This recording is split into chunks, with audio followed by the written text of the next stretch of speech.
Yo, what's up, guys? It's MMA Analyst here to give you my predictions for UFC on Fuel. Sanchez versus Ellenberger. Man, crazy late. Last week, if you remember, last video, I did a recap with my iPhone because my mic was out and then my camera wasn't working or whatever. So anyways, I got everything back. Cross my fingers, hope it stays, all good. But anyways, let's get right down to it.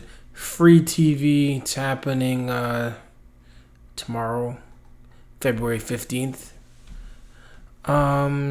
Diego Sanchez versus Jake Ellenberger. Diego is basically, he's coming off of that win over Martin Kampmann. It's actually Martin Kampmann's fight to lose. He did. Fight of the night, though. Paulo Thiago fight of the night. Just trying to stay around like he's winning. Yeah, he's a win over Paulo Thiago is a good win. A win over Martin Kampmann's a good win. A win over Jake Ellenberger is like a really big thing for Diego Sanchez at this point. After his tough losses to John Hathaway and BJ Penn, he's basically trying to climb that ladder. He had the big 17 fight win streak. Then Koscheck gave him the loss. John Fitch, come on now, gave him the loss. Then he had a couple big wins. Joe Stevenson included in that. Clay Guida included in that.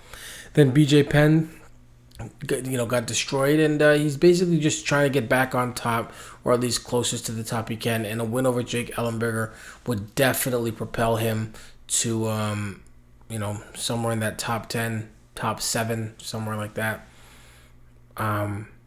Jake Ellenberger is trying to get a title shot, basically. A win over Jake Shields. A win over Diego Sanchez is definitely a good look. And he might maybe need, one more win after this. And then who knows. But in this fight, what I see is Jake Ellenberger, obviously being the better striker. He's going to have, his solid grappling as well. I see a lot of problems for Diego Sanchez here. He's going to have to try and turn this into a brawl, but Jake Ellenberger is probably not even going to let it go that far. He's got solid striking, solid wrestling, solid defensive wrestling. I think the one thing Diego Sanchez does have or has shown in the past is it's just that continual, that just aggression, just keep going and keep going and keep going. The pressure, the constant pressure.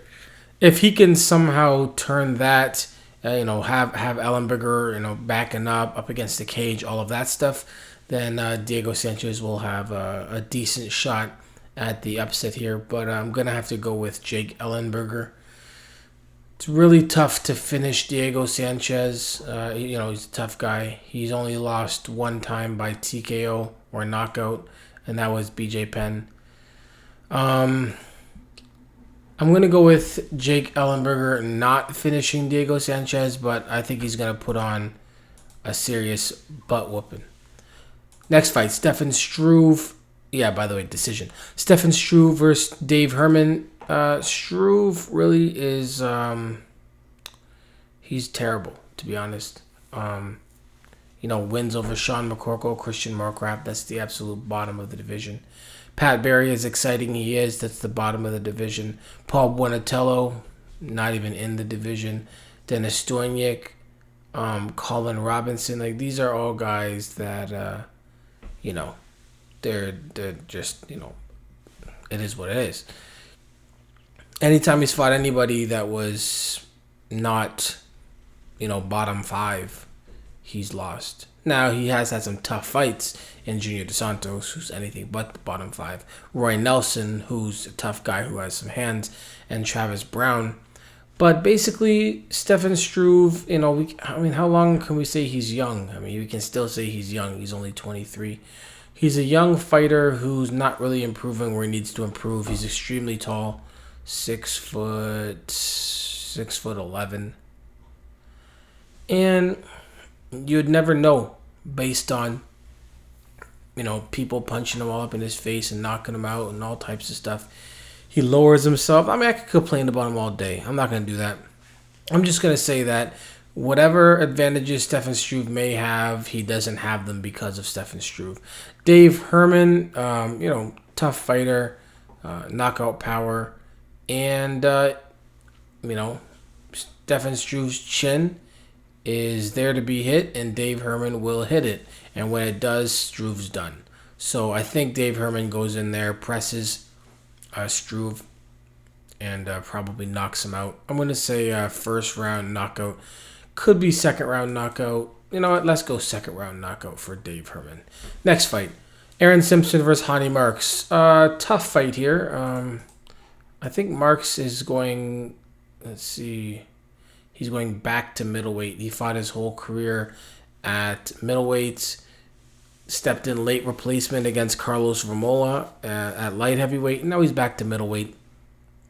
Only one loss. Big one over Carlos Romola. One of my absolute darkest days was that Carlos Romola pick, I think. But anyways, Aaron Simpson, tough wrestler. I think Division I NCAA wrestling, improved striking. Hani Marks going for takedowns probably. Trying to get the fight on the ground. It's going to be tough because Aaron Simpson does know how to wrestle. He's not just out there striking, and he knows what he's doing. And I think if Aaron Simpson himself isn't going for takedowns and then just avoiding submissions, where I don't think Marks is going to probably submit him off of his back. I don't think that. If he's not going for takedowns himself, Simpson, then I think he's stuffing a lot of Marks' takedowns and lighting him up on the feet. I do think Aaron Simpson's going to win this fight, and probably a third round stoppage for Aaron Simpson. Next fight, Stipe Miocic versus Philip DeFries. Pretty much Stipe Miocic should be able to win this fight. Really, anywhere it goes, I think so. Solid wrestling, solid striking. Philip DeFries, he's undefeated. Spent most of his time in England, or basically all of his time in England up until his fight against Miocic. His fight against Rob Broughton was in the UFC, his UFC debut, but it was still in England. But anyways, he likes to get the fight to the ground and try and submit. I don't think he's going to be able to get the fight to the ground, and since he can't get the fight to the ground, I see him getting knocked out.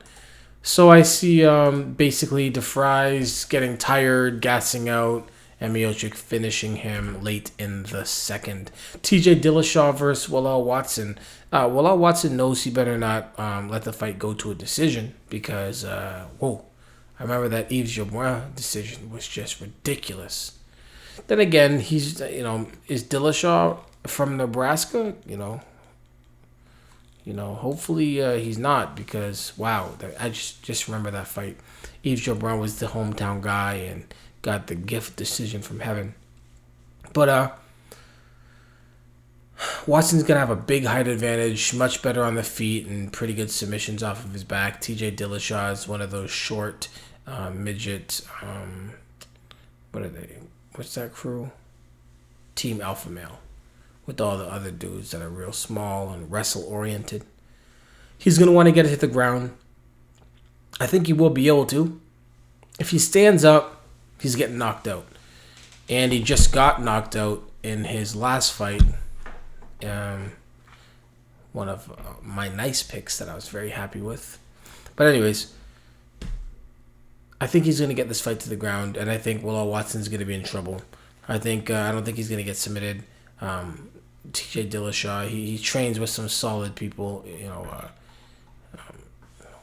What's the dude's name? The guy with the bum chin. Massive, humongous chin. What's his name? I'm going to go check right now just because I can't even check. And Uriah Faber. There you go. Man, I always forget his name. Anyways, Uriah Faber. So yeah, I think, training with Uriah Faber, it's not necessarily going to help him against a guy who's 6 inches taller, but it's gonna help him. He's gonna have the cardio. He's gonna have the endurance. He's got the wrestling. He himself, NCAA Division One wrestler. So I see him getting the fight to the ground. Will Watson not being able to submit, and that happening a lot, all the way until the bell rings and TJ Dillashaw is the victor. There is a possibility that Will Watson just straight knocks him out if TJ Dillashaw decides that he doesn't want to win. Ivan Menjivar versus John Albert. John Albert doesn't really belong in the UFC, and I don't think he'll be here for much longer. Ivan Menjivar, I see him coming out here and pretty much getting a knockout or a submission, really whatever he wants. And in the first round, I mean, heck, this could be, I'm going to guess this is going to be under a minute and 30 seconds long. Just because. I don't think that John Albert can hang with somebody. Not that Menjivar is like amazing, but he can definitely take him out, and I think he will. And then the undercard, I've got Jonathan Brookins over Vagner Rocha. I've got Anton Kuivanen over Justin Salas. Bernardo Magalhaes over Tim Means. And yeah, Magalhaes, man, he's just relentless with the takedowns. Tim Means got some serious knockout power, though. Or at least knockout results and stats. And I think I got Sean Loafer over Buddy Roberts. So there you go. UFC on fuel, Sanchez versus Ellenberger. And then we've got February 26th. Nice card. And then we've got the matchup that we're all waiting for. Tate versus the female Chael Sonnen, but much better looking and finishes fights. Ronda Rousey. MMA, it's important. Peace.